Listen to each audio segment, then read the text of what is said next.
ఏదైనా చిన్న ఇష్యూ జరిగినా కూడా మోడీ ప్రపంచ దేశాలను కలిసిన ఏం లాభము, మోడీ ట్రంప్ని హక్ చేసుకున్నంత మాత్రాన్ని ఏం లాభము, విశ్వగురు అని చెప్పేసి కొంతమంది చెప్తున్నటువంటి నినాదాలు ఏమైపోతున్నాయి అన్నట్టు కామెంట్స్ చేసే వాళ్ళకి ఏం చెప్తారు? యాక్చువల్గా ఇండియా విశ్వగురు ముందు, ఇప్పుడు, ఫ్యూచర్ కూడా ఉండబోతుంది పక్క. విశ్వగురు అనేది ఒకసారి వచ్చి ఉండేది, అది హిస్టారికల్ గా ఎన్ని వేల చరిత్రలు ఉన్నప్పుడు ఎప్పుడైతే మనం తక్షశిల, నలంద విశ్వవిద్యాలయాలు చేస్తున్నప్పటి నుంచే మనం విశ్వగురులం.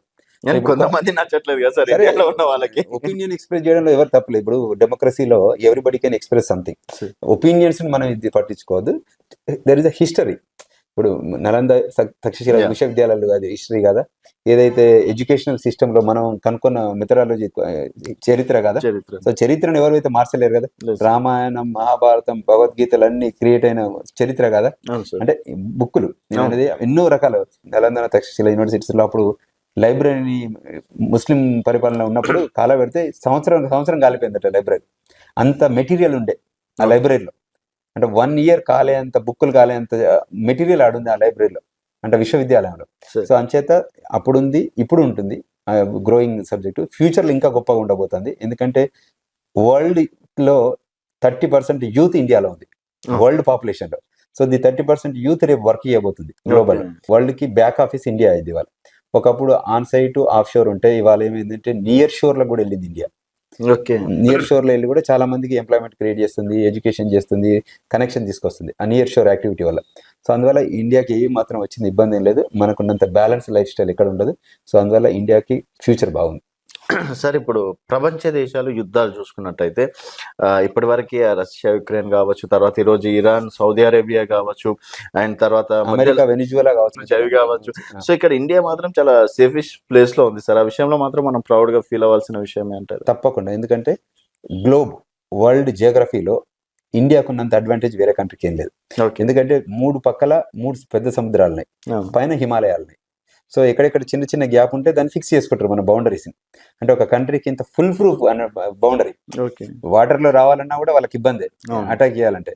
తర్వాత హిమాలయ పర్వతాలను దాటి రావాలన్నా ఇబ్బంది. అందువల్లనే రాలేక చాలా మంది ఎక్స్ప్లోరర్లు, చాలా మంది ఎంపరర్లు అమెరికాను ఎట్లయితే తిరుక్కుంటూ వచ్చారు, కొలంబస్ ఎట్లా వెళ్ళి అమెరికాను తిరుక్కుంటూ వచ్చారు, అట్లా ఎక్స్ప్లోర్ చేసిన వాళ్ళు కూడా చివరికి ఇండియాలోనే ఎండ్ అప్ అయ్యారు. అలెగ్జాండర్ గ్రేట్ కానివ్వండి, తర్వాత గ్లోబల్ లో నేను ఎక్స్ప్లోర్ చేసి ప్రపంచాన్ని జయించాలనుకున్నాను. ఇండియా దగ్గర చెతికిలబడ్డ చరిత్ర ఉంది. కొత్తగా చెప్పేది history. So in terms of that nothing to worry. తప్పకుండా India will regain and reshine and shining type 2047 shining type ముందుకు వస్తుంది. సార్, మీరు అంటే మన భారతదేశంలో పుట్టి అమెరికాలో ఉన్నా కూడా దేశం గురించి ఇంత ప్రౌడ్గా చెప్పుకుంటున్నారు, ఇంత బాగా చెప్పుకుంటున్నారు మన విశ్వవిద్యాలయాల గురించి, మన చరిత్ర గురించి, మన సాంప్రదాయాల గురించి.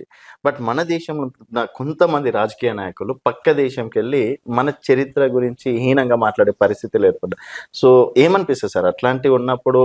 ఈవెన్ అమెరికాలో వచ్చి మాట్లాడిన వాళ్ళు ఉన్నారు, అట్లాంటి టైంలో ఏమనిపిస్తుంది? కరెక్షన్ చేసుకుంటారు. ఎందుకంటే మేము కూడా చెప్పడం ఏంటంటే we are requesting them to not to talk. ఎందుకంటే country interest comes first, nation is important, తర్వాతనే నెక్స్ట్ మన ఫ్యామిలీ కానీ మన ఇండివిజువల్ కానీ. So country first and we are second type. అట్లా ఐడియాలజికల్గా ఉంటుంది. అక్కడక్కడ చిన్న చిన్న, ఇప్పుడు అంత పెద్ద దేశంలో people will express their opinion. That does not mean that అందరు ఫాలో అవుతారని కాదు, కానీ but they have a Liberty. Even America చూస్తే అది కూడా బిగ్గెస్ట్ డెమోక్రసీ కంట్రీ. అక్కడ కూడా ప్రెసిడెంట్ని వైట్ హౌస్ ముందరనే తిడుతుంటారు. వైట్ హౌస్ ముందరనే ఒక షెల్టర్ వేసుకొని ఆమె దాన్ని నువ్వు వేస్ట్ గాని అని చెప్తుంటది. అట్లా ప్రొటెస్ట్ చేస్తుంటది. సో అట్లా violated this norms of international అని ఆమె ప్రొటెస్ట్ చేసుకుంటే ఇమేజెస్ పెట్టుకుంటారు. White house opposite. ఎక్కడో కాదు. సో వైట్ హౌస్ నుంచి ఆయన బయటకు వచ్చినప్పుడు ఎదురుగా ప్రొటెస్ట్ ఉంటారు. ఏ దేశంలో జరిగేదే. డెమోక్రసీ ఉన్న దానిలో తప్పకుండా డిఫరెన్స్ ఆఫ్ ఒపీనియన్ ఉంటుంది, ఎక్స్ప్రెషన్ ఉంటుంది. సో అంచేత we have to welcome it. దాన్ని మెజారిటీ ఇస్ ద లా ఎవరైతే. అండ్ సార్, ఇప్పుడు మన యుఎస్ లో కూడా అంటే మన ఇండియా గురించి మనం ఎక్స్పోజ్ చేసేంత ఫ్రీడమ్ ఉంటుందా సార్? అంటే మన కల్చర్ మనం కాపాడుకునేంత 100%. ఎందుకంటే రీసెంట్ గా కొన్ని దేవాలయాల పైన అటాక్ అవ్వడం కావచ్చు, కొన్ని ఇన్సిడెంట్స్ అనేది జరిగినాయి కదా. అక్కడక్కడ ఏమైందంటే మన ఓవర్ యాక్షన్ వల్ల వాళ్ళు ఎంగేజ్ అవుతారు తప్ప, మనం ఓవర్ యాక్షన్ చేయకపోతే మనల్ని పట్టించుకోరు, మన పని మనం చేసుకుంటూ వెళ్ళిపోవచ్చు. టూ మచ్ ఈ మధ్య ఏంటి పవన్ కళ్యాణ్ ఒకటి, బాలయ్య బాబుది ఒకటి, మూవీలో వచ్చినప్పుడు వాటికి పాలాభిషేకాలు చేయడం, డప్పులు కొట్టడాలు, సౌండ్లు కొట్టడాలు, డ్యాన్సులు చేయడాలు, పేపర్లు ఇవి చేయించి ఎన్ఆర్ఐలుగా మనం ఆ దేశంలో వెళ్ళి 20 థియేటర్లలో ఒక థియేటర్లో మనం వెళ్ళి ఇంత నాయిస్ చేస్తే మిగతా 19 థియేటర్లకు వచ్చిన మూవీస్ వాళ్ళు ఉంటారు కదా, అవును. అక్కడ స్క్రీన్స్ ఉంటాయి కదా, 20 స్క్రీన్స్ ఉంటాయి, వాళ్ళు అప్సెట్ అవుతారు కదా. అది it's not a welcoming act. Okay. అంతే తప్ప మాబ్లో వెళ్ళి డిస్టర్బెన్స్ చేయడం బాగుండదు. అందులో జరిగిన సంఘటనలతో కొంచెం ఇబ్బంది ఎదుర్కొన్నాం మనం. సో ఎస్పెషల్లీ మన ఈ అటాక్లు అయిన తర్వాత కొద్దిగా రూల్ స్ట్రిక్ట్ చేస్తున్నారు. Yeah, yeah, ఇక్కడ అమెరికా ఎట్లా రూల్ స్ట్రిక్ట్ చేస్తుందో ఇక్కడ ఇండియా కూడా అట్లా చేయాల్సిన పరిస్థితి ఉంటుంది. Okay. And India also boundaries ని ఫుల్ ప్రూఫ్ గా క్లోజ్ చేయాలి. సో అడ్వాంటేజ్ విత్ ఇండియా ఏంటంటే 3 sides వాటర్ Yes. ఉంది రావాలంటే, పైన హిమాలయస్ ఉంది. అవును. హిమాలయ కూడా అంత ఈజీ కాదు to cross and come back. So అక్కడక్కడ చైనా కొంచెం ట్రై చేస్తుందని విన్నాను. బట్ ఓవరాల్ గా పిక్చర్ చూస్తే India safe and secure and Vishwaguru.